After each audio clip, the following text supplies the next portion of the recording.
Hi friends, ఈ వారం మన కథ నోము. రచయిత్రి గోగినేనిమణి, చదువుతున్న వారు రాధికా గోగినేని. మరి కథలోకి వెళ్దామా? నోము. గేటు తలుపు తీసుకుని వస్తున్న అనసూయమ్మను చూస్తూనే 15 ఏళ్ల వనజ అమ్మా పెద్దమ్మ వచ్చేసింది అంటూ కేక పెట్టింది. అనసూయమ్మ లోపలికి వచ్చి ముందు గదిలో కుర్చీలో కూర్చోగానే లోపల నుండి వచ్చిన అరుంధతి తన చేతిలోని మంచినీళ్ళ గ్లాసును ఆవిడకి అందించింది. అక్కయ్య గారు, బావగారు బాగానే ఉన్నారుగా అంది అరుంధతి కుశల ప్రశ్న వేసినట్లుగా. బాగానే ఉన్నారు అంటూ చిరునవ్వుతోనే అనసూయమ్మ నిట్టూర్చింది. ఏం వండి పెట్టినా వంకలు పెడుతూ వేధించటం, నేను ఊరుకోకుండా సాధించటం అలవాటే. అయినా కూడా ఏదో ఊరేగింపులా సంసారం సజావుగానే సాగిపోతోందిలే అందావిడ సరదాగా. అరుంధతి చిన్నగా నవ్వింది. వనజ వెంటనే అంది, పెద్దమ్మ నేను ఉపాయం చెప్పనా? ఏమిటన్నట్లుగా చూసింది అనసూయమ్మ.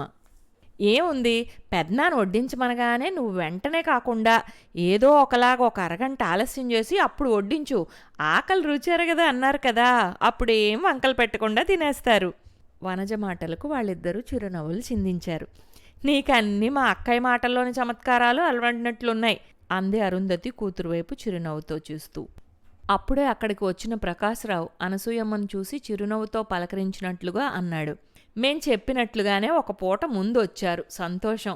మీరొచ్చినందువల్ల మాకు కొండంత నిశ్చింత. మునుపు మా అమ్మ ఉన్నప్పుడైతే ఇలాంటి కార్యక్రమాలన్నీ చాలా పద్ధతిగా జరిపించేది. ఈవిడి గారికి ఏమీ తెలియవు. ఒక క్షణం అరుంధతి వైపు చిరునవ్వుతో చూశాడు. వనజ వెంటనే అందుకుంది. పెద్దమ్మా, మా అమ్మకు ఇలాంటి నోములపై అంత నమ్మకం లేదు. ఇది మా నాన్నమ్మకు తెలుసు. అందుకే ఒకసారి నాతో ఏం చెప్పిందంటే, నా దగ్గరున్న నోముల పుస్తకాల్లోవన్నీ ఒక్కటి తప్ప మీ తాతయ్య ఉన్న రోజుల్లోనే పూర్తి చేసేశాను. ఈ ఒక్కటి మీ అమ్మతో పూర్తి చేయించాల్సిన బాధ్యత నీది, మీ నాన్నదీను. మీ పెద్దమ్మను పిలిస్తే నీ నిష్టలతో చేయిస్తుంది అని. అవును, నాదేం లేదు. మీ నాన్న, నువ్వు, మీ పెద్దమ్మ చెప్పినట్లుగా నా చేత చేయించండి అంది అరుంధతి కూతురు వైపు చురుగ్గా చూస్తూ. అందరూ చిన్నగా నవ్వుకున్నారు. ఆ తర్వాత కొంచెంసేపు ఏవో కబుర్లు చెప్పుకుని భోజనాలు ముగించారు. అరుంధతి అనసూయమ్మగారిని సరుకుల గదిలోకి తీసుకువెళ్ళి మర్నాడు నోముకి తెప్పించినవన్నీ చూపించాక నిద్రపోయారు. ఉదయమే హడావిడి మొదలైంది. పూజారి గారు అరుంధతితో పూజ మొదలుపెట్టించారు. వంట చేయడానికి వచ్చిన వాళ్ళకి అనసూయమ్మగారు సరుకులన్నీ అందించి వంట మొదలుపెట్టించారు. పూజ దగ్గరకు అవసరమైనవి వనజ చూసుకుంటోంది. బంధువర్గంలో ఎవరింట్లో ఏ శుభకార్యం జరిగినా అనసూయమ్మగారికి తప్పనిసరిగా ముందుగా రమ్మనే పిలుపు అందుతుంది. ఆవిడకు అన్ని శాస్త్రాలు తెలుసని ఏ కార్యక్రమమైనా శాస్త్రీయంగా, నియమంగా, పద్ధతిగా చేయిస్తారనే నమ్మకం అందరిలో ఉంది. ఆవిడ కూడా అందరి ఆహ్వానాన్ని కాదనకుండా ఎవరు పిలిచినా వచ్చి అండగా నిలబడి అన్నీ సవ్యంగా జరగడానికి సాయపడుతుంది. ఆ మనస్తత్వం వల్లనే ఆవిడ్ని అందరూ గౌరవిస్తారు, ఇష్టపడతారు కూడా. అరుంధతి అత్తగారికి భక్తి ప్రపత్తులు ఎక్కువే. పూజలు, నోములు అన్నీ నియమనిష్టలతో చేసేది. 16 ఫలాల నోములన్నీ పూర్తి చేసింది. చలిమిడి, అప్పాలు లాంటి ఫలహారాల నోములు చేసింది.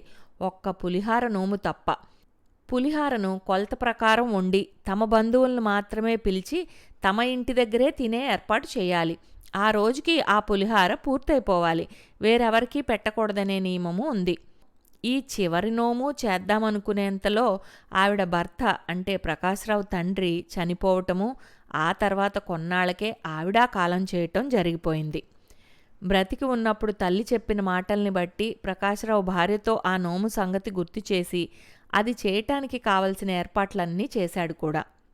ఆ విషయంగానే అనసూయమ్మగారిని ఒక పూట ముందుగా రమ్మనమని అరుంధతి, ప్రకాశ్రావులిద్దరూ ఆహ్వానించారు. దూరపు బంధుత్వమే అయినా తరచూ కలుసుకునే అలవాటు ఉండటం వలన ఇరు కుటుంబాల మధ్య ఆత్మీయతానురాగాలు ఉన్నాయి. ఆ ప్రకారమే అనసూయమ్మగారు వచ్చి పూజా కార్యక్రమాలన్నీ దగ్గరుండి చూసుకుంటున్నారు.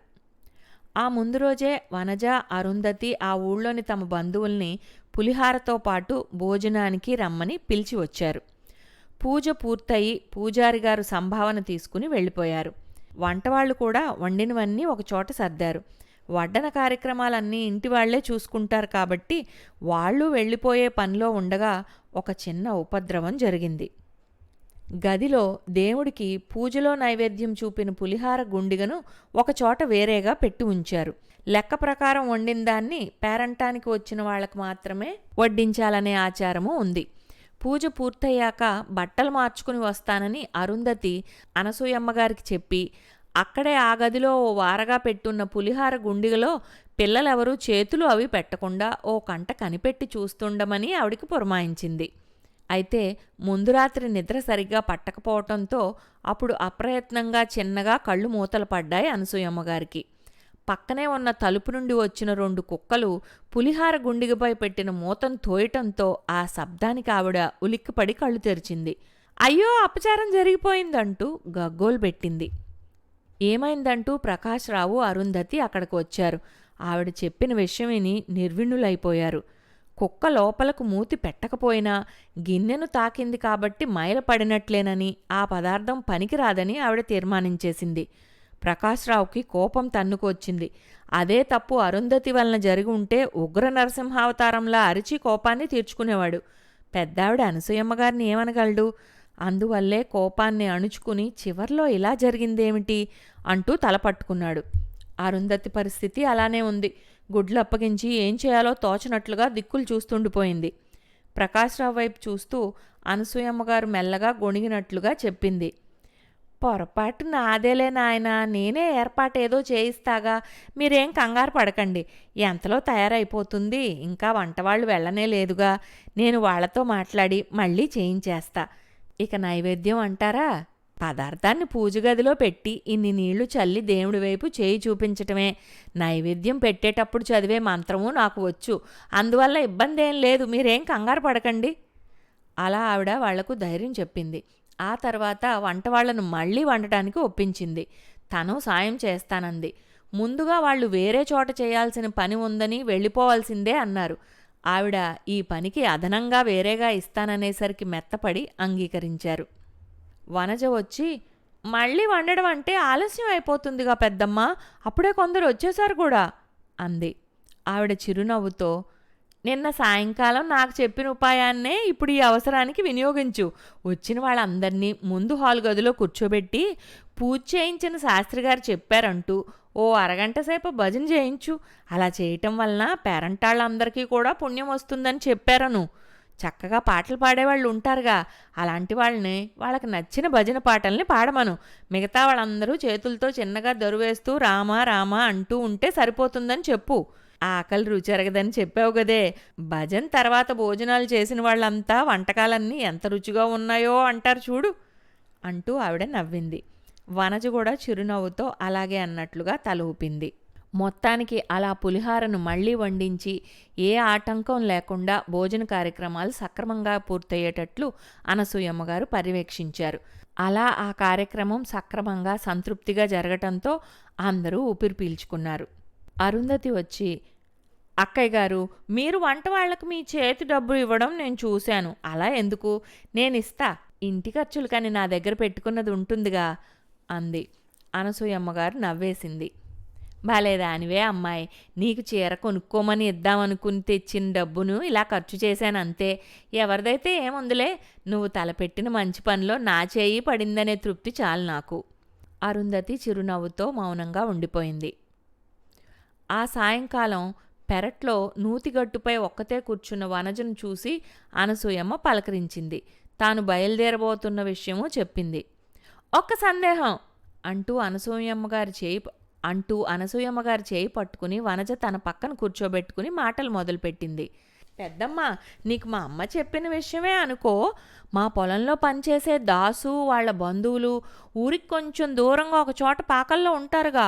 నిన్న ఉదయం ఎవరింట్లో నుండి మంటలు వచ్చాయో గాని అందరిళ్ళు తగలబడిపోయాయి. దాసు వచ్చి సామాన్లు సరుకులు అన్నీ తగలబడిపోయాయి, ఆకలితో పిల్ల జల్ల అందరూ అలమటిస్తున్నారని వాపోతే, నాన్న ఇంట్లో రేపు శుభకార్యం జరుపుకుంటూ ఆ పనుల్లో మేముంటే నీగోలేమిట్రా, ఊళ్ళో ఇంకా చాలామందే ఉన్నారుగా అని కసురుకున్నారు. దాసు ఏం చేయలేక కళ్ళనీళ్ళు తుడుచుకుంటూ వెళ్ళిపోతుంటే అమ్మ ఏదో వాడికి చెప్పింది కానీ నాకు వినిపించలేదు. రాత్రి సరుకుల గదిలో అమ్మ నీతో ఏదో చెప్పడం నేను విన్నాను. సగం సగమే వినిపించడంతో సరిగ్గా అర్థం కాలేదు కానీ ఈవేళ జరిగింది చూశాక ఇప్పుడు పూర్తిగా విషయం ఏమిటో తెలిసింది. కుక్క తాకటం వలన పనికిరాదని నువ్వు చెప్పిన పులిహార అంతా ఒక తట్టలో సర్ది దాసుని పిలిపించి ఇచ్చేశారు. ఈరోజు 3 పూట్లా మీ పేరు చెప్పుకుని మా గూడెంలో అందరం కమ్మగా తింటాం తల్లి అంటూ దాసు అమ్మకి పదే పదే దండాలు పెట్టడం చూశాను. అప్పుడు నాకు అర్థమైంది ఇదంతా ముందుగా అమ్మ నువ్వు అనుకుని చేసిన పనే అని. అందుకే దాసు కబురు పెడితే వెంటనే వచ్చేశాడు, అవునా? అనసూయమ్మగారు పెద్దగా నవ్వేసింది. చిన్నదానివైనా గడుసుదానివే సుమా, బాగానే కనిపెట్టావు. ఏదేమైనా పూజ నిర్విఘ్నంగా జరిగిందనే తృప్తి మీ నాన్నకు చాలు. ఆకలితో అలమటిస్తున్న దాసు ఇంకా ఆ గూడెంలోని జనాభాకి ఒకరోజు భోజనం ఏర్పాటు చేశామన్న తృప్తి మీ అమ్మకి చాలు. అందుకే ఇలా చేయాల్సి వచ్చింది. మన పూర్వీకులు ఈ నోములు వ్రతాలు ఏర్పాటు చేసింది కూడా అందుకే కదా. 10 మందితో కలిసిమెలిసి ఉండాలని, మనకు ఉన్నంతలో 10 మందికి ఉపయోగపడాలనే ఈ రకరకాల నోములు వ్రతాలును. అర్థమైందిగా అంది. నోము వెనకనున్న పరమార్థం అర్థమైన వనజ హాయిగా నవ్వేసింది. ఇంతటితో నోము కథ సమాప్తం. వచ్చే వారం ఇంకో కథతో కలుద్దాం.